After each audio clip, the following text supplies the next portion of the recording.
Hey, guys. Welcome to Building This Community. This is your city business and policy development podcast. We're your hosts, Luke Patrick and Andrew Klump.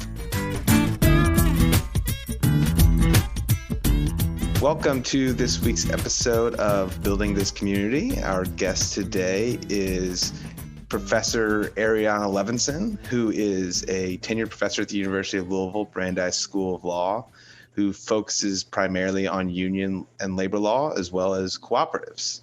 Ariana, how are you? Good morning, Andrew. I'm well. Thank you for having me. Yeah, thank you. Thank you so much for joining us.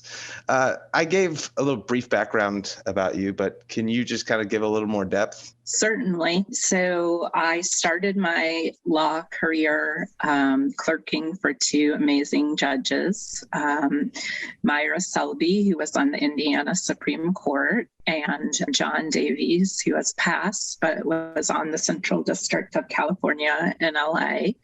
After that, I practiced union side labor law for around 7 years. And then I transitioned into the academy and ultimately into teaching labor and employment law, as well as other courses related to my scholarship. As you mentioned, my scholarship focuses on labor arbitration, on technology and its relation to the workplace, and on specifically worker-owned cooperatives. So, Professor, that's a pretty interesting background, but just diving right in, I often feel like there's maybe a misunderstanding among people about the purpose or structure of unions in the U.S. Can you maybe explain what it takes to form a union and some of the benefits involved with membership? Definitely.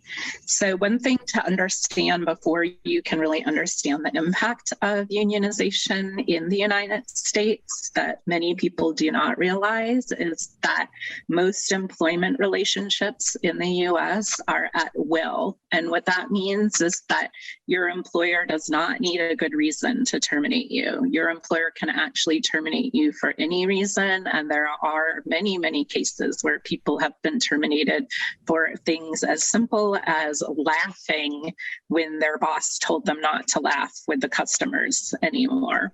So when you realize that, then you can understand the significance of unionization in our country.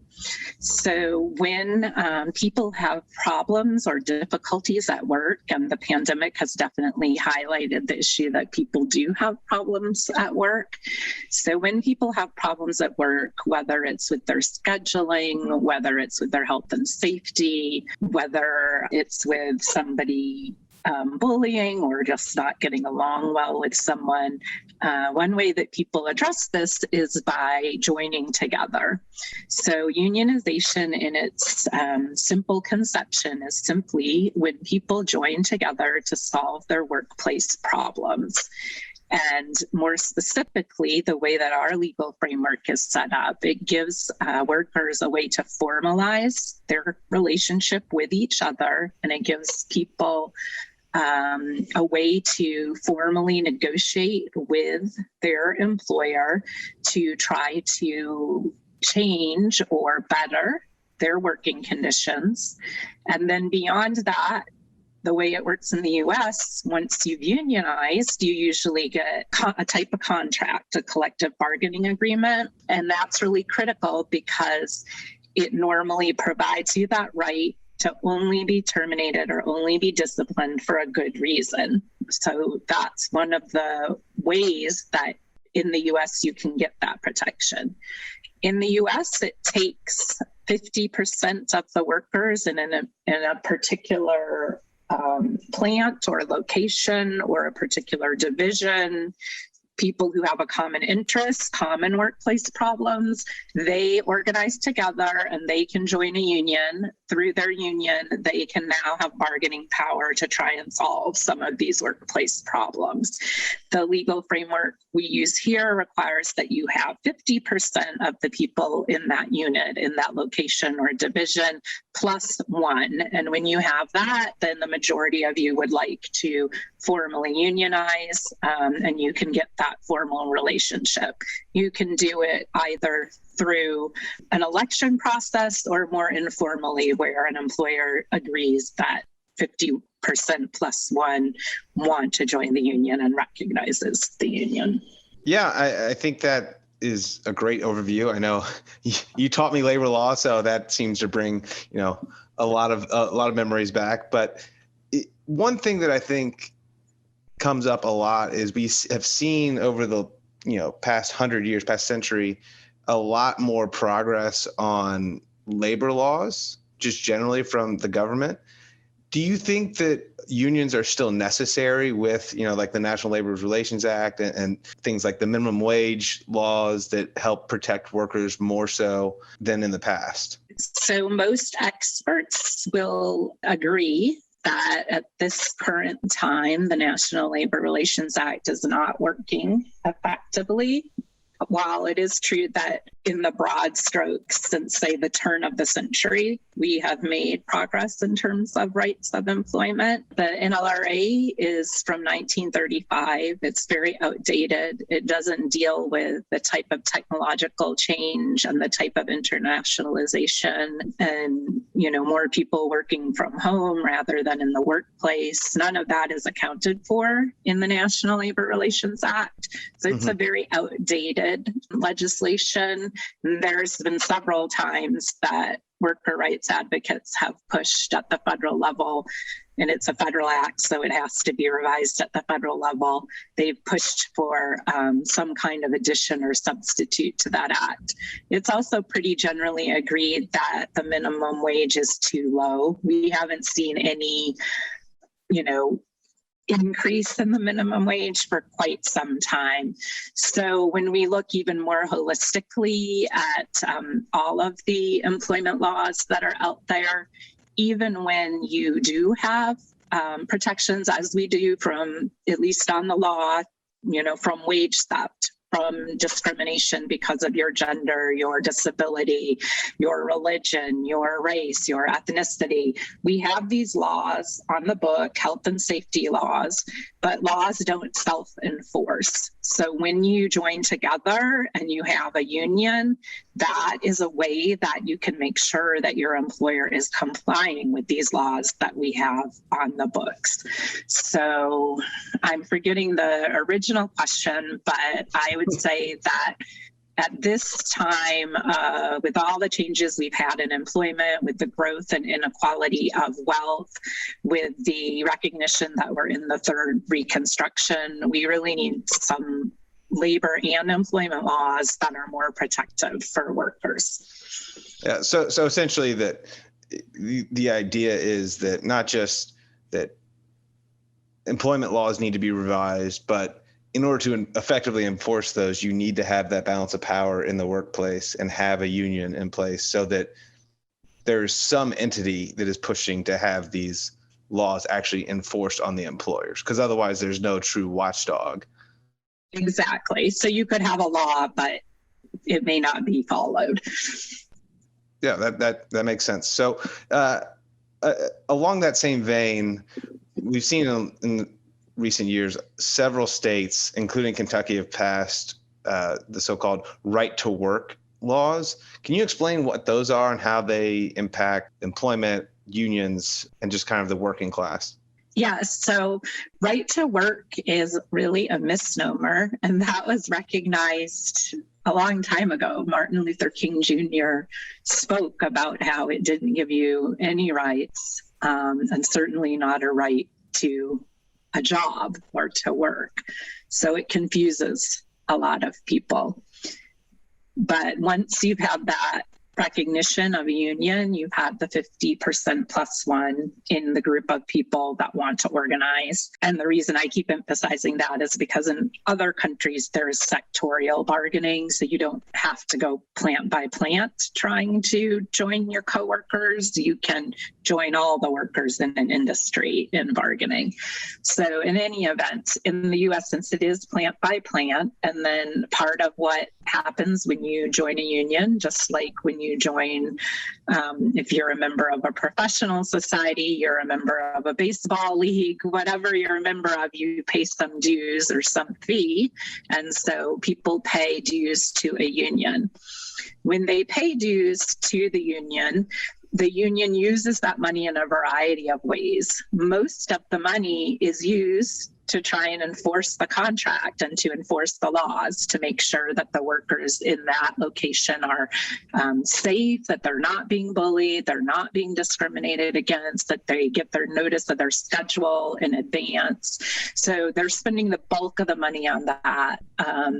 And then they spend some of the money on things like supporting other organizations or lobbying for other worker laws, and nobody has to pay dues for that. So everybody in the union, even when right to work isn't involved, only has to pay the amount that goes for negotiating their contract and protecting their rights in the workplace.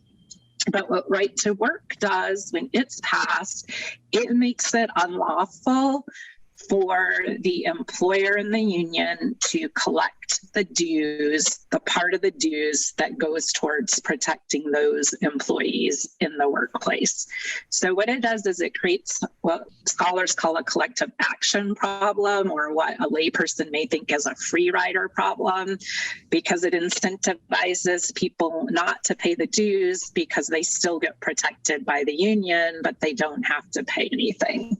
So that's what ends up happening when you pass a right to work law from the technical legal aspect. I couldn't agree more. I've always taken issue with the name right to work. It just doesn't seem indicative of what those laws actually purport to do. But moving on, recently Amazon made headlines by defeating a unionization effort in Alabama. And that got us thinking, like, what are companies legally able to do to head off efforts to unionize? And do we ever see them maybe breaking the rules in order to prevent unionization?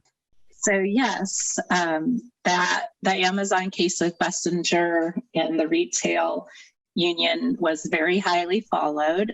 And there's actually two types of cases pending in front of the National Labor Relations Board involving the question of whether Amazon went beyond the law and engaged in unlawful activity.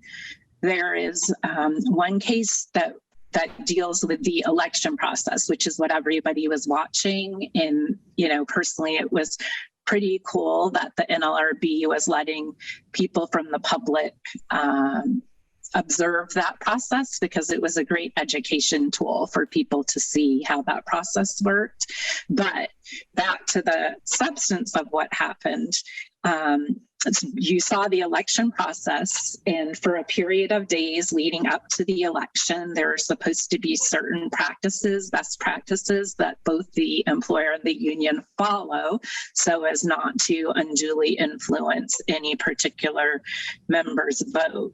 So there is one proceeding in front of the National Labor Relations Board where the union has brought objections saying that Amazon went beyond what the law requires and did other things. And among those, there's many. I think they have something like 23 objections. But among the things that they allege were objectionable are captive audience speeches, which are when too close to the election, the employer calls in all the employees and doesn't permit them to leave and tells them why they should vote against the union.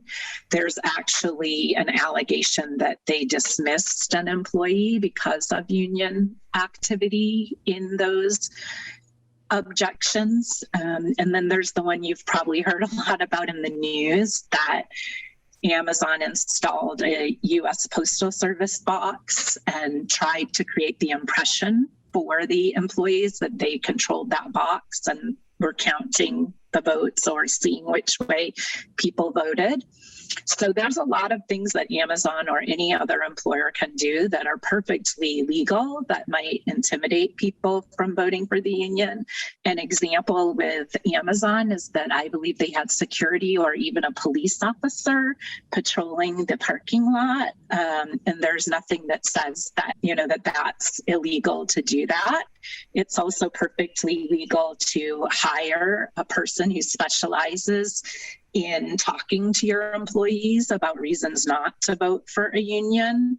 So and then there's the things that cross the line, right? And the things that cross the line are the things like terminating or disciplining someone, or the other things that create the appearance that you're interfering in the election. And then there's a second case pending, and that's the unfair labor practice case. In that case, again, if you terminate someone or discriminate against someone because they're trying to act in concert with their fellow employees, or they're trying to be pro-union, that crosses over and is clearly in violation of the law. So it's pretty complicated. There's a lot that employers can do without violating the law. And then there's some things that employers do actually fairly regularly, even though they do violate the law. Threatening plant closure was one of the things at issue. Oftentimes the process is so long, and there's not really any significant remedy for committing an unfair labor practice. So it's unfortunately something like how the Ford Pinto was, where it was just cheaper to pay for the death suits, the wrongful death suits, or the suits that people died in accidents, than it was to fix the problem with the Pinto exploding. So sometimes, unfortunately, employers decide, well, the benefit of squashing the union movement really early on is worth the risk of having the NLRB order us to post a notice later on, or worth the bad publicity. Yeah, it's so tough to kind of imagine those conversations taking place up at the management level. But I want to hit real quick on you mentioned retaliating against employees for efforts to unionize is not permissible. Is the burden of proof, I would assume, on the employee to prove that that was the reason for their termination? Yes, it operates similarly to if you were bringing any kind of gender or race discrimination case in court and needed to prove that your gender was the reason for the discrimination. So the union will need to prove that the reason the worker was terminated, or in this case, not the union, but the NLRB will have to prove the reason that they were terminated was because of their union activity. So yes, the employer will often be able to show something else, like they were tardy or they were insubordinate. So there'll be questions around causation. Yeah, well, I can imagine how that could play out against the employee pretty easily. But moving on, I think another thing that we've talked about recently is the BLM protests and the movement in general. And we've seen a lot of criticism around that movement lobbied specifically police unions, and even calls for them to be disbanded. Can you maybe tell us about your work with the 490 Project and how you all are attempting to address the perceived problems with police unions? Yes. So first, I would say that I don't personally really consider many of the Fraternal Order of Police organizations to be true unions, in the sense that for a true union, they usually consider themselves part of a larger movement to advance workers' rights. And with the police orders or organizations, the fraternal organizations, we find that they're often involved as police officers. Their job is to protect property, and that means that they will often defend property rights. And so historically, we have seen a lot of incidents where police or private security have been used to really quash unionization and to quash people acting collectively, whether marching through the streets of Los Angeles or sitting in at a steel plant in Pittsburgh. So that's just one thing that I'll say. And then in terms of the collective bargaining agreements themselves, many of them have provisions that are non-standard in other collective bargaining agreements, but in particular, our collective bargaining agreement here in Louisville for the LMPD has a number of clauses that are both non-standard, meaning unheard of, even in other police contracts, and really have dangerous outcomes for many, especially those who have been historically most oppressed or discriminated against in our community. So they have a no layoff provision. That would be something unheard of in other contracts. When you ask other union leaders about their contracts, what they have normally is either layoff by seniority or a no subcontracting clause, but to just have an outright no layoff clause is unbelievable. They're able to throw citizen complaints away after 90 days. They're able, in some cases, to not even make a record of the citizen complaint. You don't see that in other contracts. They have a memo where they can only be suspended without pay for basically conduct that would never occur. So they can't be suspended for the normal things that progressive discipline would warrant, like being tardy or even non-progressive, if you stole, you would be immediately suspended, things like that. So the contract is really problematic. And because of that, that is why I am working with the 490 Project, because their goal is to have these dangerous provisions removed from the Louisville Metro River City FOP contract. Has there been any movement on that front? Have you guys started to make any progress towards that goal? So we did early on manage to meet with the mayor's office 2 times. They've shut off all channels of communication with us at this time. But when they were communicating, they did say they would try to renegotiate the provision that permits throwing out the complaints after 90 days. Beyond that, we have been working with Metro Council members. We haven't been very successful as of yet, but it hasn't come to the Metro Council yet, and there are definitely Metro Council members who will vote against that contract if those provisions have not been negotiated out. But there is a suit pending that the FOP brought to try and stop the Metro Council from being able to vote. And the contract actually expires today, and they're not finished negotiating, and it will not come to Metro Council until they do finish negotiating. And in the past, it's taken over a year for them to finish negotiating. So there may be nothing Metro Council can vote on for another year, which is very unfortunate. And then finally, we've been doing a lot of education. It's been very well received just to people in the community and asking them to either pressure the mayor or to talk to their council person about voting no when the contract does come up on a vote. The 490 Project is committed to divestment from police and investment into social services and ways to address the really actual concerns that are leading to crime and leading to people not being well, not thriving, and not being safe. And so they have spent time as well talking about that with the city council and with the public.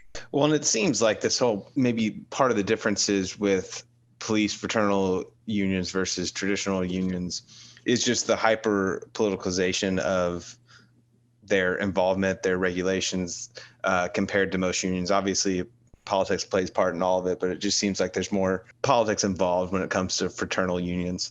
And I just add that the fraternal unions represent people who carry firearms and who regularly engage in violence and who unfortunately often end up killing people. And so I think that it's not just an issue of politicization, but I don't think it's just that. I think it's that the impact of what they do is very significant, very dangerous, and falls upon the people who we have historically oppressed. And so I think that's why you see a lot more focus on police contracts than on other types of contracts. I think that seems to make sense. Now, let's transition a little bit into another area where you are an expert, and that is you've become a national authority on cooperatives. Can you just, and I know you and I both work together a little bit with the Louisville Community Grocery. I know you still have an active role with them, but can you just explain what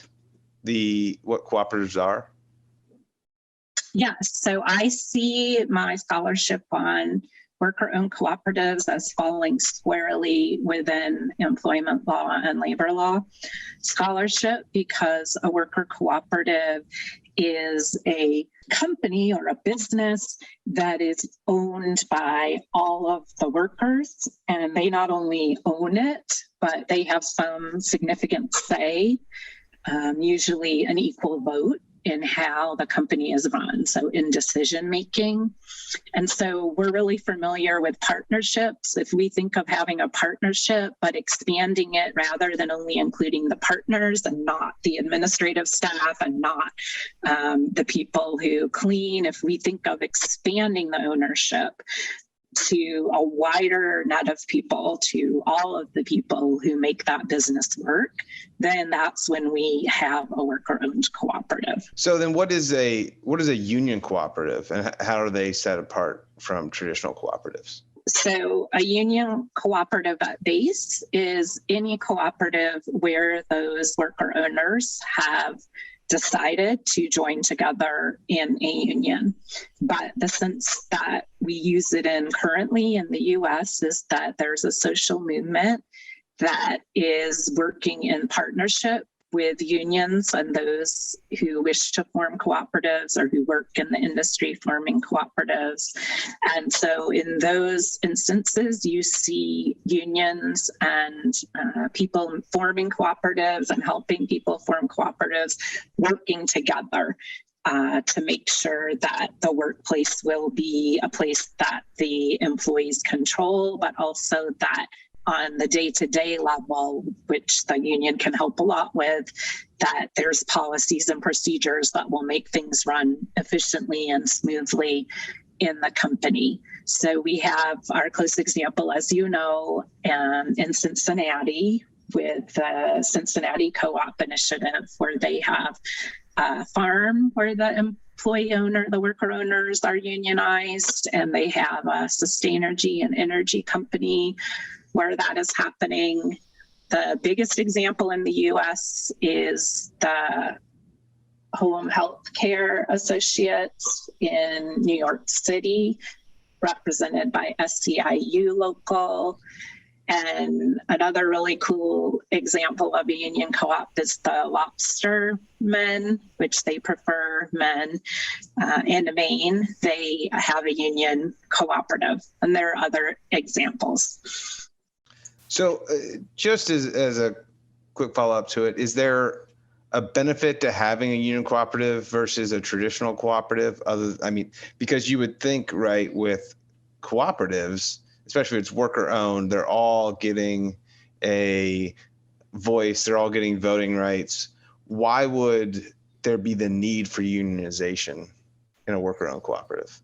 Right. So with the cooperative home care associates, they're really large, like hundreds of workers, if not thousands of workers. And so when that, as a cooperative scales, right? So you can imagine if you just have 5 people, that's pretty easy for them to work things out.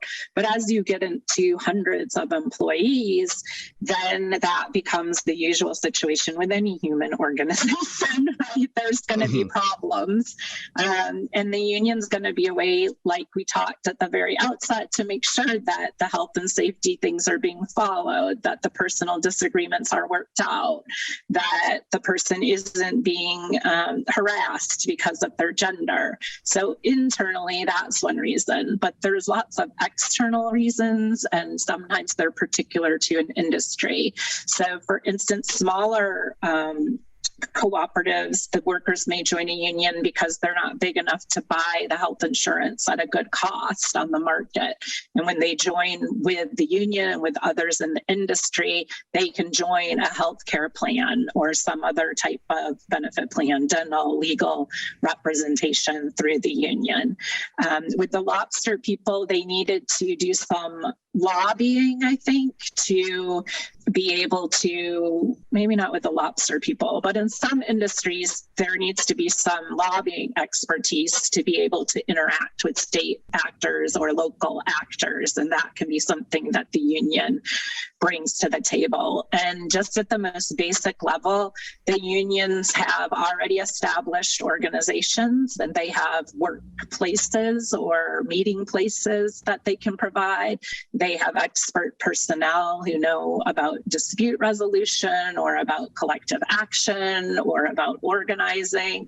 They can loan them to those who are trying to form a co-op or who need a training within their co-op. So there are a lot of reasons that can vary by the group of people forming the cooperative or those who own the cooperative, why it is they would choose to also affiliate with or work with a union. That makes sense. So I guess my last follow-up on cooperatives is, why should people be encouraged to learn more about cooperatives, and why should we attempt to have more cooperatives in the community as far as types of businesses? Yeah, totally. Worker-owned cooperatives, they're like you've written about, Andrew, it's really something that everyone can support. It's a bipartisan issue. We saw that with the Main Street Business Act that was passed a couple years ago, and employee ownership. So it really gives us a way to combat the wealth inequality that we see. So to me, that's really significant. But even if wealth and race disparities are not significant to you, so one reason to look to these is they can combat those disparities. When you have, say, a white female sole-owned business and you convert it, and now all of the women of color who work there are also owners, now you've spread wealth and you start to tackle the problem of wealth concentration, because by having more owners, you have more people earning wealth. So that's important. But just on the firm level, why it's important is business owners should really read up about it, because employee ownership will generally reduce your turnover. It will give you a mechanism to withstand recession, because owners are more likely to cut back their hours than to terminate any particular person or lay off any particular person. The studies will show that your productivity will increase because owners are more invested. They see it as their own business. People generally will find their work more satisfying. They'll be more invested. So from the employee's perspective, that's really important. And from the owner's perspective, you have all those wins in terms of cost savings. So there's a host of reasons. Another reason that might be compelling for people is that something like 50% of small business owners nationwide are planning to retire within the next 5 years. And oftentimes there's not a family member who wants to take that business over. That means the business will close, or that a venture capital firm will come in and buy it, and it will be removed from the local economy. So if you are interested in preserving jobs in a local area like Louisville, it would be really smart to check out what they're doing in New York City and to start helping retirees to sell their companies to their owners. That gives them money for retirement, and it retains those jobs in our community. That's actually a pretty interesting exit strategy for somebody that might be thinking about retiring or getting out of the business. But Professor, we honestly, we really appreciate you coming to talk with us today. You clearly brought a great deal of expertise to the conversation. But before we can let you go, we got just a couple more questions as we wrap up here. We wanted to give you a chance. Do you have any other projects that you're currently working on that you'd like a chance to promote? Well, I'm definitely promoting the 490 project. So I would say check out their Facebook page. And beyond that, I'm hopeful that our continuing legal education program for labor and employment lawyers will be here at least in the form of a keynote sometime in late October or early November. So I hope people will follow the U of L Law social media webpage to get notice of that. I'm always, as Andrew knows, trying to bring together people interested in the conversion strategy. So if anyone's interested in that, I would say to reach out to Andrew and he can connect them with our group. And basically, I probably am always involved in too many things, but those are the main three I would mention. No, that's great. And it shows, I think, a great work ethic. But as we're winding down, we do like to ask all of our guests this final question. If you had the power to change one policy here in Louisville, just kind of wave a magic wand and make it happen, what would it be? So I want to preface this by saying that I am definitely, based on my expertise, a firm believer that change does not come about by individuals or even a group of leaders, but it comes about by collective action and social movement, which is probably not surprising given what we've talked about. And in particular, I'm a firm believer, as most people who would be union side labor lawyers are, that we need to focus our attention on listening to, working with, and promoting policies that those who have been historically oppressed by structural inequality, not that anyone is necessarily intentionally discriminating, but we have a lot of systemic discrimination, unfortunately, still in our country. So it is our obligation as leaders and people with power to work with them, to ask them what their needs are and to address their problems. So that is the reason that I am working with the 490 project. And so that is the reason that I would put those reforms first. But if I were the queen for the day, the policy I would implement was to make sure that we had a very robust policy within Louisville Metro supporting the formation of worker-owned cooperatives. I think for the reasons we just discussed, that it's imperative, and we've seen other cities like Cincinnati, other states like North Carolina, the great programs in Colorado, the programs in New York City. We have a lot of programs we could replicate. And I think that would make huge positive change that almost everybody could agree with. So I would like to see an actual program, actual funding, actual setting up of technical assistance, actual training from the city and the Small Business Development Center to people about worker-owned cooperatives. Yeah, well, I couldn't agree more with that. So I think you and I are on the same page with that. Yeah, and based on the scope of the conversation today, those answers track pretty well. But yeah, thank you so much for joining us, and we really do appreciate you hopping on with us. Yeah, thanks so much, Professor Levinson. It was great getting a chance to talk. Yes, same. Thank you for having me. We'll pick back up with our reaction segment after a word from our sponsor.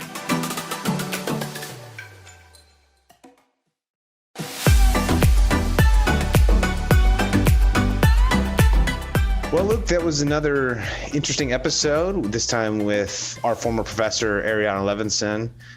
Personally, she's been a mentor for me, and she is incredibly brilliant, especially in the areas of labor and unemployment and cooperative law. And I think what she's starting to do now in the community and using her influence is been incredible. We could kind of see that a little bit in the interview that we had today. But what did you take away from the interview? Well, I mean, covered a lot of subjects. You could tell Professor Levinson is unbelievably knowledgeable. about labor law and cooperatives and a wide range of materials. But I really like talking about kind of, is the NLRA still applicable today with all the baseline protections that we've afforded workers? Like, do we really still need unions in the modern workforce? And I think she made probably the most compelling argument I've heard in favor of continued unionization efforts, and honestly, maybe even a strengthening of some of the current protections. Yeah, and that was all. So essentially, I think the biggest takeaway that I had from her union conversation was that, one, they act like watchdogs to make sure that laws are actually followed and best employment practices are followed.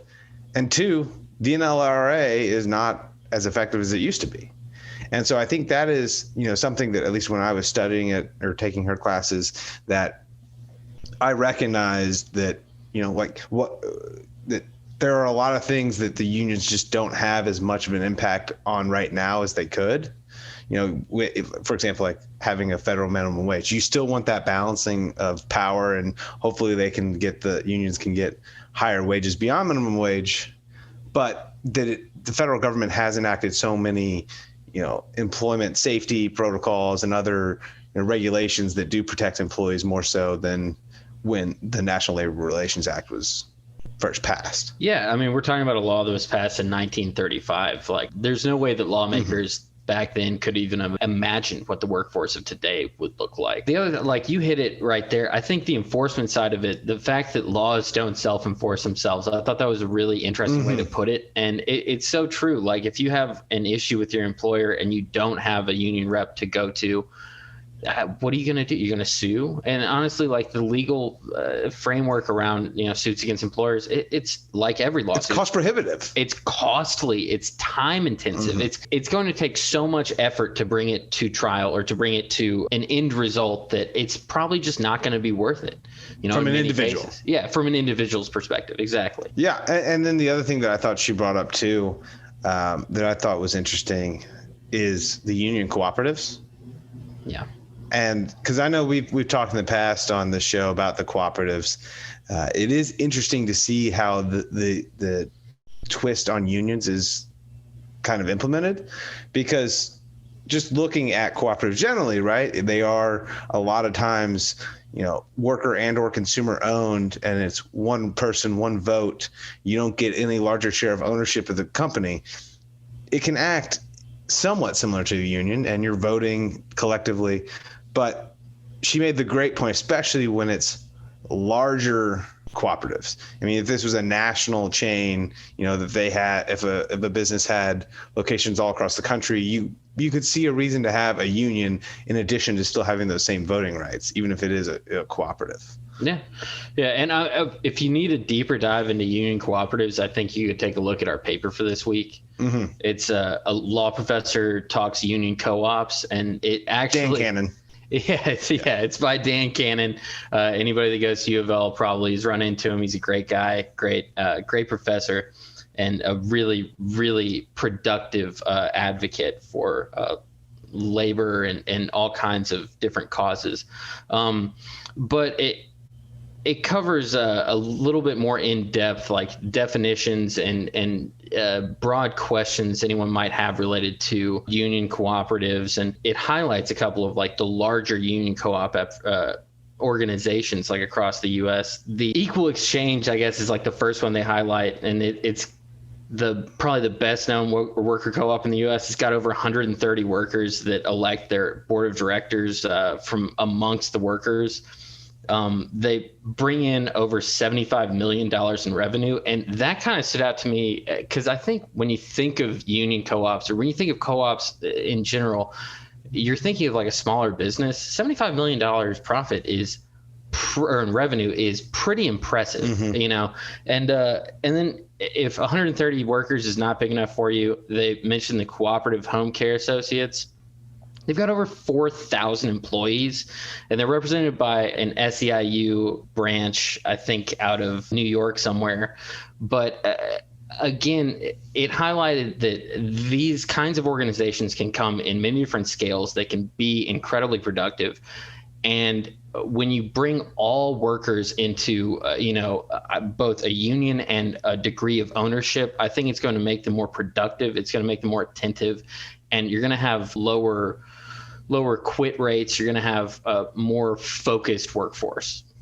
Yeah, I agree. And she's actually working on a project now with, I don't think there's actually a name for the group or anything, but she's working with local leaders. And I know she's mentioned, worked with Metro Council people and other business leaders. She's been working on the transition of businesses into cooperatives. So essentially when a business is business owner is looking to retire, instead of selling it to maybe a competitor or somebody else like that, they can sell it to the employees. And they wouldn't do it like in ESOP, which is an employee stock ownership plan. They would sell it as a cooperative because that way the employees have equal stakes. And again, that goes back, the ESOPs can have that's the one negative drawback of an ESOP, right? Because the benefits aren't equal. Yeah, different shares of ownership. Yeah. And so I think that is a great way to, one, keep good local ownership, but it's also another good thing for branding, right? If you have an old mom and pop shop that has tons of name recognition in the community, and it's great to continue that for employees that recognize that, understand that, rather than necessarily selling to someone else who could come in and may want to continue that legacy or try and change the brand into a different style. So it is cool too to see these historic brands, that are local continue because the employees get what the legacy is of that company. Yeah, I don't think people, employees especially, think enough about the retirement of an owner, what the impact that could have on them or their work experience, And when you have something like a cooperative, or especially a union cooperative, you're safe in knowing that, like, whenever somebody in a management position does retire, someone else from the work pool is going to slide into that position, and it's not going to disrupt things in the same manner that it might if it's, privately owned, a regular corporation. Yeah, you could, if the local business transitions to just a regular new owner, your job could be up for grabs, right? Yeah, and that's honestly, like, people don't maybe understand at will employment, like how insecure your job is. Can be fired for any reason or no reason at all, as long as it doesn't violate any of the discriminatory policies. Yeah, right? I was going to say, you'd like to think something like a right to work law would protect that, but that's absolutely not what those laws do, as we discussed in the interview. And that's one of those things where I think branding is, they did well. Whoever designed those laws, that's a great name for one. But man, and Alabama started theirs back in 1953, so it's been around for a very long time. I couldn't get over that. She made mention of MLK even working against it, and that seems like it's such a long time to have these efforts going on. But they've been newly resurgent lately, so I don't know. Well, and the other projects that she brought up that I thought was, we obviously have to talk about too, right, is the 490 project, which that's the local effort here in Louisville to, I think, disband the police force and I guess essentially start over. I'm not sure I understand. I'm not sure that I know the true solution. Obviously, there's an issue, right? And there's a lot of distrust between the community and the police force. I don't know that I know the true solution, and maybe it is disbandment, maybe it is retraining, maybe I don't know. But one thing that I think is very necessary is, I've seen a lot of cities, Louisville included, looking into adding social workers into the police force and to start helping engage in maybe less violent situations and keeping them from escalating, which I think is a great first step. But to me, I think you have to have a completely separate de-escalation task force from the police force. So public safety, the police chief and the police officers would not have control over a separate task force. And that way you could have these, or if they want to be social workers or whatever, unarmed people going to traffic stops, going to domestic violent situations. And that way you have two separate entities reporting on the same situation that they can hold each other accountable. Yep. Because, there's also a lot of people that don't want to disband the police. So it's a very delicate situation, and I don't know that you're going to make everybody. You're definitely not going to make everybody happy. No. But there has to be at least some way to at least increase transparency and increase accountability. Yeah, I mean, you hit it. People don't really have. I think there's a growing distrust among Americans about police officers in their communities, and whatever solutions we can put forward to try and bridge that gap, it's necessary. And I think it's tough. There's no simple solutions to a problem this complex, that's for sure. And you're right. We're not going to make everybody happy, but I like what you propose. And I think some of the more egregious terms in the current collective bargaining agreement here in Louisville that Professor Levinson highlighted, I think they need to go. I mean, something like a non-layoff provision seems just unbelievable, especially when it's not in other unions, right? And that's why again, they couldn't. It's not technically not a union, but I get where the 490 Project is coming from, saying that they don't act like traditional unions. They don't, and I mean, they have a monopoly on the use of force against American citizens, and that's a huge. That sets them apart, and I think the scrutiny that should be paid to them should be so much higher because of that. And right now, they're getting all kinds of special protections that preserve their job in the face of scrutiny. And that scrutiny might be related to an unauthorized use of violence, So it's like, I can't imagine protecting someone under those circumstances. It's, again, no simple solution, but we need to be looking at solutions. Right. Absolutely. Yeah. Well, Luke, do you have anything else? I got one last thing. All right. I didn't find a place to put it in here, but we made mention very offhandedly during the interview about sectoral bargaining. And I just want to clear up what that means for people.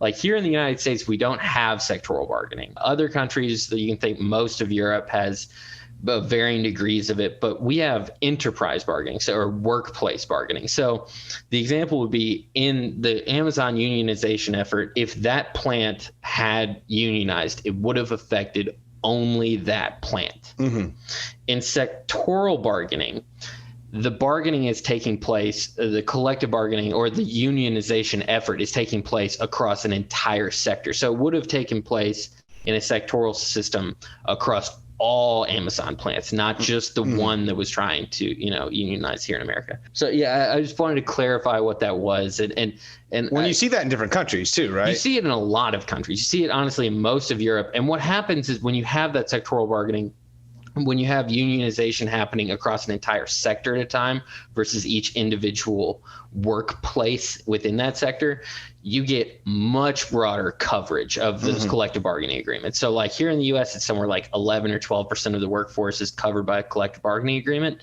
In, say, I think one of the lowest I saw in Europe was Great Britain, and it's something like 30. And somewhere with like a high rate of coverage, it'd be like the Scandinavian countries, somewhere like Finland or Norway, Sweden. It's like 75 to 85% coverage of their workforce is covered by a collective bargaining agreement. And they don't have a minimum wage. Some countries in Europe have done away with the minimum wage because they don't really need it when so much of their workforce is covered by collective bargaining agreements. It's just, it would take a culture shift, right? It would take a culture shift. Yeah. But I think a lot of these policies that we talked about today with Levinson would take a culture shift. Yeah. Well, it starts with the conversation. That's what we're trying to do here. That's right. Well, thanks so much for tuning in, guys. Until next time. Yeah. Thanks for joining us. As always, thanks for tuning in. Thanks for joining us on Building This Community. If you'd like any more information, you can follow us on Twitter at BuildingThisCom, COM, or you can follow Andrew at Andrew J. Klump. And you can also follow Luke at LMP43. Definitely subscribe, and we look forward to talking to you guys next week.